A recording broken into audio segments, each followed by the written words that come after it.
Hello, BookTube. Today we're going to start the shelf tours of the fifth bookcase. It's much smaller than the fourth. And for the first couple shelves, we're going to be doing Bernard Cornwell books. Writes historical fiction for the most part. We'll get right into it here. The first one I have is one of these large trade paperbacks. Because of the finish there, it's going to be a little hard to see with the glare. So this is The Winter King, a novel of Arthur. This is St. Martin's Griffin, New York, and this was 1995. And it looks like this is the fifth printing of this paper version. You see here it has a list of characters. Quite an extensive list, and then of places, because he's going to use a lot of these Welsh names and all that, so it's going to be a bit of a challenge on the pronunciation. This is not the only time he does that. When we get into some of the language of his other books, I'll bring it up. So the next one here is Bernard Cornwell again, Gallows Thief. Nice hardback. And papers are quite nice.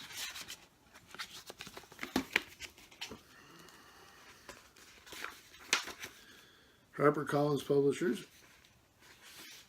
And this was 2002. So let me read a little bit about it here. It's the end of the Napoleonic Wars, and England has just fought its last victorious battle against the French. As Ryder, Sandman, and the other heroes of Waterloo begin to make their way back to England, they find a country where corruption, poverty, and social unrest run rampant, and where justice is most often delivered at the ends of a hangman's noose. So then, get Stonehenge.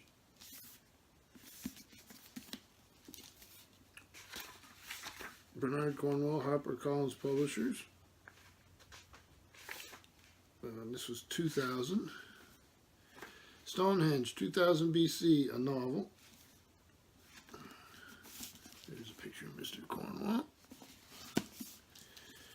4,000 years ago, a stranger's death at the old temple of Ratharin and his ominous gift of gold precipitates the building of what for centuries is to come will be known as one of mankind's most singular and remarkable achievements. Bernard Cornwell's epic novel Stonehenge catapults us into a powerful and vibrant world of ritual and sacrifice, at once timeless and wholly original. A tale of patricide, betrayal, and murder, of bloody brotherly rivalry, and of the never-ending quest for power, wealth, and spiritual fulfillment. And then, Vagabond.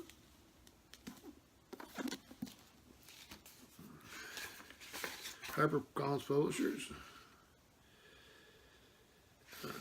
And this is 2002. Now this is a second in a series. I do not have The Archer's Tale, though I've read it, and I'll need to get another copy of that. But this one is the eagerly anticipated sequel to The Archer's Tale and his acclaimed Grail Quest series, in which a young archer sets out to avenge his family's honor on the battlefields of the 100 Years' War and winds up on a quest for the Holy Grail. Then we have Heretic.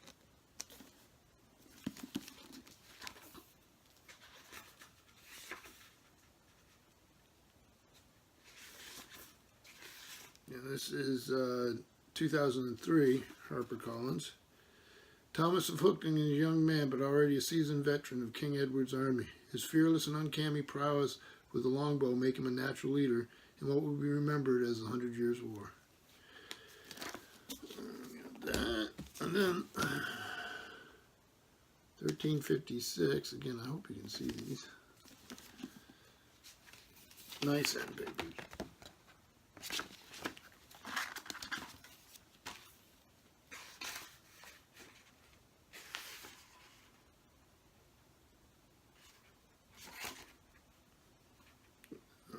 Okay, so this is HarperCollins, 2012.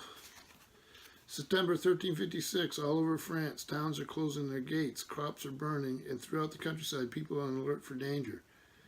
The English army, led by the heir to the throne, the Black Prince, is set to invade, while the French, along with the Scottish allies, are ready to hunt them down. But what if there was a weapon that could decide the outcome of an imminent war? And then Agincourt.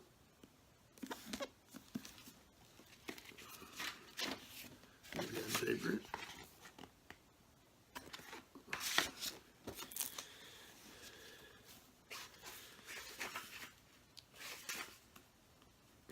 This is HarperCollins again, and this one is 2009. Young Nicholas Hook is dogged by a cursed past, haunted by what he has failed to do, and banished for what he has done. A wanted man in England, he is driven to fight as a mercenary archer in France, where he finds two things he can love: his instincts as a fighting man and a girl in trouble. Together they survive the notorious massacre at Soissons, an event that shocks all of Christendom. With no options left, Hook heads home for England, where his capture means certain death. Now we're going to get, to finish this half of the first shelf up, we're going to get into a series of 4 novels, and they're about the American Civil War. I'm not a huge fan of Civil War fiction, but you have Rebel. Actually, quite nice covers on these. HarperCollins Publishers, 1993. These are known as the Starbuck Chronicles, so this is the first of those volumes. And the jacket illustrations by his famous painter Mort Kunstler. So they're actually sort of nice to do like this. Give you a feel for it. And here's another one of his covers. Actually, if you roll it out like this. So this is Copperhead. Pretty nice end papers. The maps always help when you're reading historical fiction. This Copperhead was Starbuck Chronicles Volume 2, HarperCollins, 1994. And then the third of these is Battle Flag. Try to do the cover again.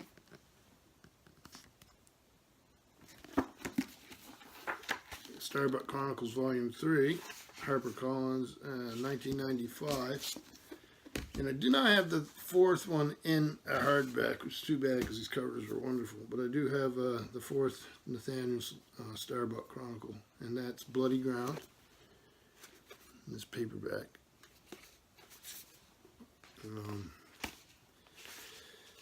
Mr. Cornwell.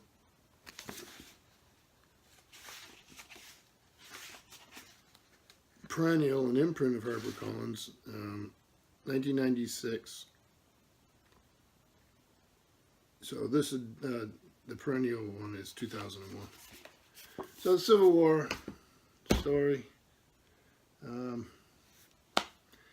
Not as big a fan of those as I am of the other ones. So that's the first half of that shelf. That's the 5th bookcase. Thank you, BookTube.